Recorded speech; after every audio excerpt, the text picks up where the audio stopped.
Hello, I'm Adam Katrancha. I'm a relatively new member of the Allegheny Plateau Audubon Society, but in addition to that, some of my other activities are participating in the Pennsylvania Forest Stewardship Program, which is a volunteer program to help promote sustainable forestry throughout the state. And while most of us come here to the Hawk Watch and look towards the sky to observe the raptors, and quite often we are looking into the valley, but do we ever really look at the valley itself and the trees and the fields and so forth, and try to think what's going on down there with the forests with respect to the birds and other wildlife that we appreciate. So just as a little introduction, we are standing atop the Allegheny front. It's the very beginning of the Allegheny Plateau physiographic region, and we mostly spend our time looking out into the Ridge and Valley region, which is a geological formation that is quite obviously a bunch of valleys with ridges in between. The landscape was pre-European settlement was entirely forested, but as you can see today, it is a patchwork of woodlots and forests. The ridges themselves are primarily still forested, as they were too rocky and too steep for agriculture, so they still retain their forest component.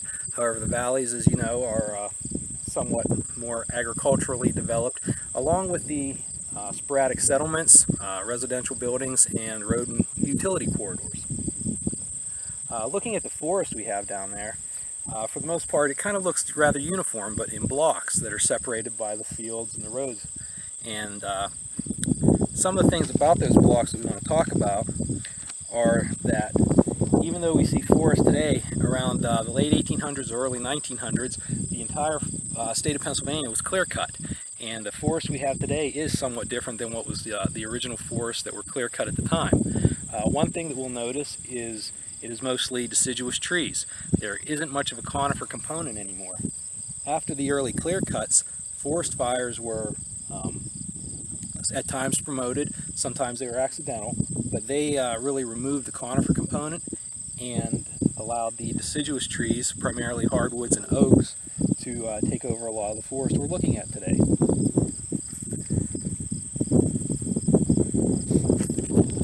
And one of the concerns we have with the patchwork that we see is that the forest patches, some of them, while in this area are very connected through forested corridors, some areas of the state are not so much connected, and that causes several problems for the wildlife, and especially for the birds and the smaller mammals, amphibians, and reptiles.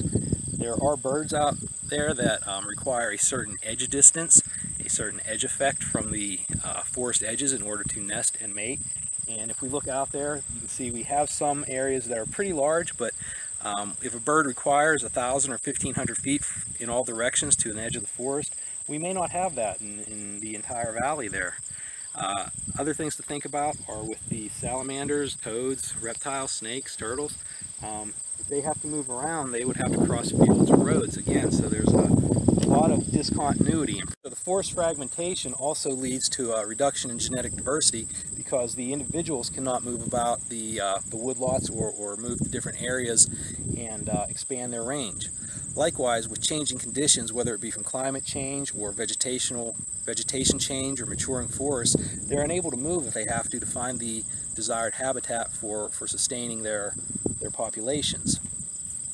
Now, if we were to go down and actually get inside one of those woodlots, something we would see is probably a stand of trees that would look healthy because everything's green, but most forests in this area have been managed in an unsustainable manner, termed high grading or diameter limit cut, in which the largest trees are removed and the remaining trees, which are of slower growing or lower quality, are usually left to repopulate the forest.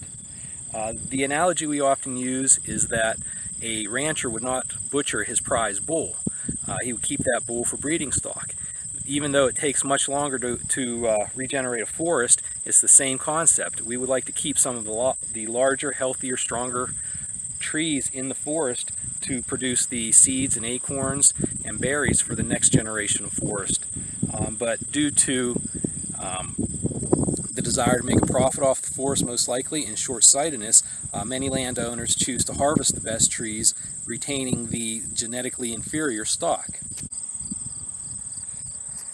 So down in front of us we see kind of a uniform forest. However, there is a spot that has recently been harvested, and we can see that it's a very open undergrowth.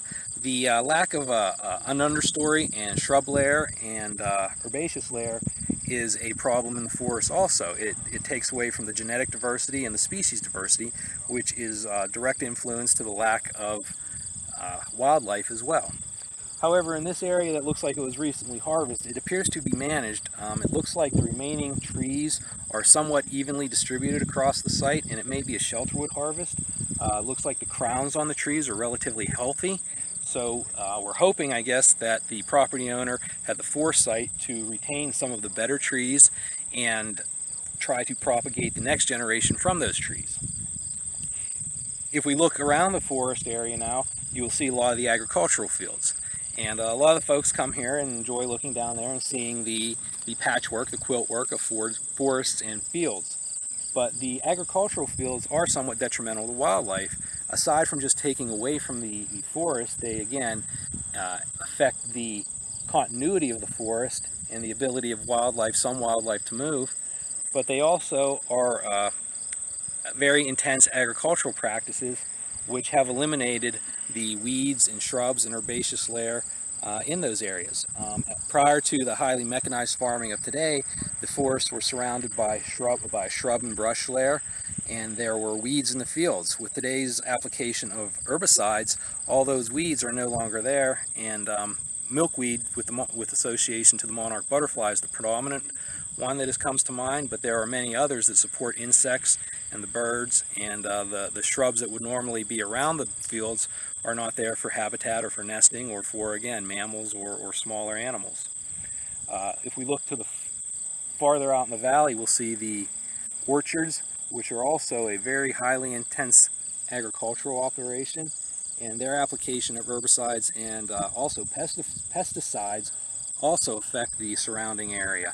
While every attempt is made to maintain control over the pesticides and herbicides used, there is always some drift, and then there's residual effects of the chemicals in the soil and the water.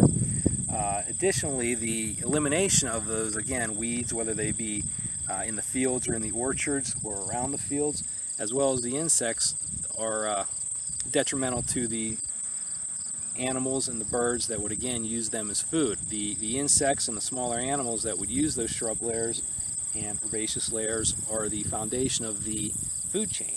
So as they get eliminated, we are seeing a reduction in other wildlife throughout the region. And I think this is a problem with most areas in the country, if not the world. So what can we do about this? One of the things that as a property owner, whether you own a lot with a few trees or acreage with a large stand of timber, is think about the future forest and refer to professionals for assistance in managing that forest or those trees. The Pennsylvania Department of Conservation and Natural Resources Bureau of Forestry will offer free forestry advice, as well as Penn State's service extension offices, and the Natural Resource Conservation Service also can offer free consultation. Additionally, if you are really interested and want to get involved, Penn State's Forest Stewardship Program is available to anyone who would like to learn more about promoting sustainable forest, whether it be for their own property or for just sharing with neighboring landowners. And in addition to myself, Bob Stewart, and several other members of the Audubon Society have attended the training and can recommend you or nominate you for training if you're interested. So if you'd like to learn more or know anything else about sustainable forestry, feel free to contact me or Bob.